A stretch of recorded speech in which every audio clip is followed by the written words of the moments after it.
Hi Virgo, welcome and this is your reading. Be open-minded po, hindi po halos lahat makaka-resonate. And thank you nga po pala sa mga nag-subscribe, lalo-lalo na sa mga bumabalik. Marami pong salamat. Give me the message for Virgo. Ano yung kapalaran na naghihintay sa iyo January to December? Give me the message for Virgo. Ano yung kapalaran na naghihintay sa iyo ngayong January to December?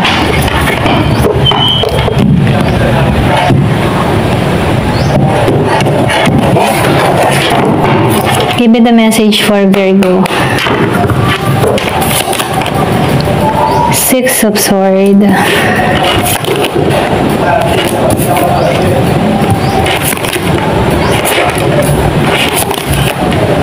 So, nakikitaan ko dito yung pag-aani, ano? Yung bunga ng pinaghirapan mo ay makikitaan ng magandang resulta. Yung iba sa inyo, no? So, nakikitaan ko rin dito, nagiging maayos ang love life ng iba kung meron kang bagong karelasyon ngayon, okay? So, nakikitaan ka ng tao nito na ideal woman, mapagmahal, caring. Yung iba naman sa inyo, nakikitaan ko dito yung pag-aalaga mo sa sarili mo, okay? Nagkakaroon ka dito ng panibagong motivation para sa sarili mo kung paano mo magiging maayos yung takbo ng buhay mo, okay? Iba naman sa inyo, nakikitaan ko dito na nasa routine ng pagpapaganda, pagpapaayos, okay? Or na, yung bang tipo nasa healthy living siya ngayon, okay? So, nakikitaan ko rin dito yung iba sa inyo, meron kang inalisan na dito na kung saan ano, mabigat na para sa'yo, okay? Kumbaga, meron ka ng mga inalisan dito na toxic sa paligid mo, pwedeng toxic sa trabaho, toxic sa love life, yung iba sa inyo, no?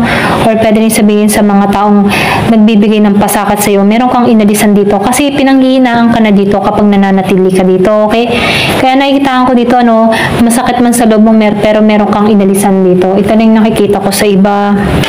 Yung iba sa inyo, meron kang kadiling dito na Gemini, Aquarius, and Libra. Kumbaga, nakikitaan ko dito na naglalakas ka na ng loob para alisan to, or pwede rin sabihin handa ka na makamove on dito, okay?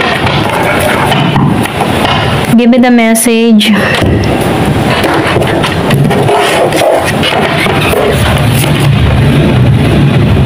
So, nakikitaan ko dito, Anima Mundi, so Dragon Blood. Meron ditong 51. So, nakikitaan ko dito yung renewal, ano? Yung iba sa inyo, nakikitaan ko dito, meron kang naranasang pain, okay? Kasi, pero nafe-feel ko dito, temporary lang to na nangyari sa'yo, okay? Kumbaga, hindi pang matagalan. Kaya siguro meron kang inalisan dito kasi nasasaktan ka na dito. So, meron ditong Year of the Dragon. Pero nakikitaan ko dito, no? Hindi naman to pang matagalan, temporary lang to. So, nakikitaan ko dito yung protection para sa'yo. Kaya, inalis ka dito dahil iniingatan ka dito, okay? So, meron dito na Palo Santo. Yung nga sinabi ko nga kanina, iniingatan ka nga dito. So, lumabas ang guardian, ano? Meron ditong 55. Inalisan ka dito kasi iniingatan ka dito. Kumbaga, tinatanggal ka sa mga masasamang loob, okay? O sa masasamang tao. Kumbaga, iwinawak si ka or nilalagay ka sa tamang path para sa'yo, okay? So, tingnan pa natin dito. So, mainam din ano, mag-insenso, okay? So, nakikitaan ko dito yung renewal. Yung iba sa inyo, nakikitaan ko dito, meron kang tao or mahal sa buhay, pwedeng magulang to, na nag-iingat din sa'yo, okay? Kung meron kang kadiling dito na Leo, yung iba sa inyo, pwedeng kaibigan mo to, magulang mo to, no? Kumbaga, andyan sila para sa'yo, para suportahan ka sa mga desisyon na ginagawa mo, okay? Ito lang nakikita ko, kumbaga, handa silang mag-advise sa'yo kung kinakailangan, ganyan. Tingnan pa natin. Give me the message for Virgo. So, meron ditong let go. Yun nga kanina, meron ka nang let go dito, okay? At nakikitaan ko rin dito, ini-espiya ka nito, okay? Pwedeng meron ka nang inalisan dito or pwede rin talagang inalisan mo na to, matagal na, okay? Pero ganun pa man nakamasid to sa'yo kasi meron ako nakikitang mata dito, okay? So, may espiya. So, yung iba sa inyo, pwedeng tinitinan ka nito sa social media or pwede rin sabihin update to sa mga ina-upload mo sa social media, okay? So, nakikitaan ko dito na itong tao nito, nire-research ka nito kung nasan ka na, okay? Kasi nakikitaan ko dito, inalisan mo to or pwede rin meron kang tinakasan dito na tao, okay? Yung iba sa inyo, no? Kumbaga, mas pinili mong manahimik, okay? So, nakikita ko dito na dito ka sa bagong simula, hinahanap mo yung bago, okay? Bago para sa iyo, ganyan. Give me the message. So, nakikita ko dito yung transformation na nangyayari, renewal para sa iyo, okay?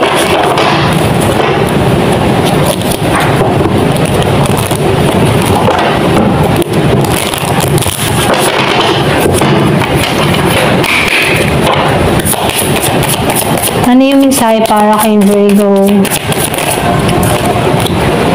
Curiosity. So, nakikita ko dito, no, meron ditong curious sa'yo kung ano nangyayari sa'yo.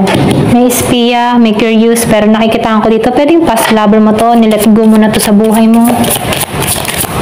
Pero curious to, inaalam nito. Pwedeng binalak mo rin to, yung iba sa inyo.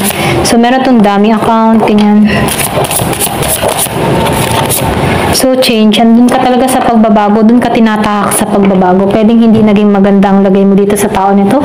Or pwede ring nananakit ito, kaya inalisan mo ito ng sobrang mabigat ang kalooban, ganyan.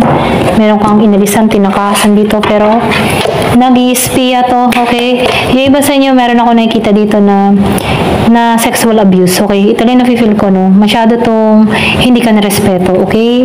So, kung sino man to, no? Ito lang nafe-feel ko. Baga, inaalam ka nito kung nasan ka, ganyan.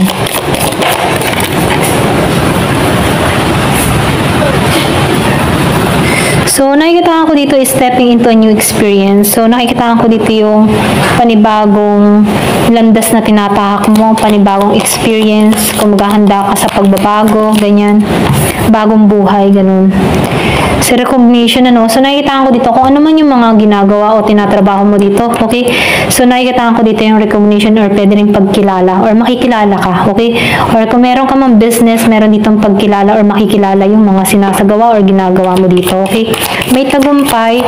Kumbaga nakikita ko dito yung mga paghihirap na ginagawa mo ay may reward kang marireceive, ganyan. Oh, tumalsik to, no? So, wishbone. So, wish granted, okay? Ang lakas ng talsik, ano? So, kung ano man yung hiling mo, magtatagumpay ka. Wish granted ka dito. So, meron ditong recognition. Parang handa ka na sa pagbabago, okay? So, triumph, okay? Sigurado magtatagumpay ka dito. Ayan. Give me the message. So, meron ditong rabbit, ano? So, yung iba nga sa inyo, no? Meron kang tao. Yung sinabi ko kanina, meron kang tao na merong sexual abuse. So, meron lumabas dito, no? Na meron kang kadiling dito na tao na sobrang mahilig, okay? Pwedeng inalisan mo na to sa sobrang kalibugan, ganyan, okay? So, piliin nyo, no? So, masyado na itong concern about doon. Doon lang. Walang damdamin ba? Okay? Pulos yun lang. Okay? Malibog, ganyan. Meron ditong great passion na parating dun sa iba. Okay? Give me the message.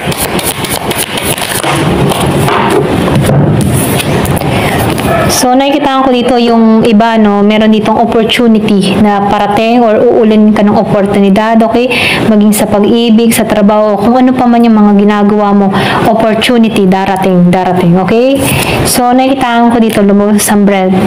Prosperity, period of prosperity and abundance. Kumbaga, malalasap mo dito yung kasaganahan. Pwede rin sabihin, ito na yung reward mo, no? Kasi napagtrato ka dito ng hindi maganda. Yung iba sa inyo, napagtrato ka ng hindi maganda. Kaya ang biyaya sa iyo dito ay uulan, okay? Uulan ng biyaya dahil sa mga naranasan mong hirap at pagsubok. Ngayon, ito na ipagkakalob sa iyo, okay? Naalisan mo, na let go mo na yung mga masasakit na pangyayari. Kaya ang biyaya sa iyo ay dire-diretso. Okay? Ito lang yung nakikita ko sa iyo. Ayan. Thank you for watching. Love and peace.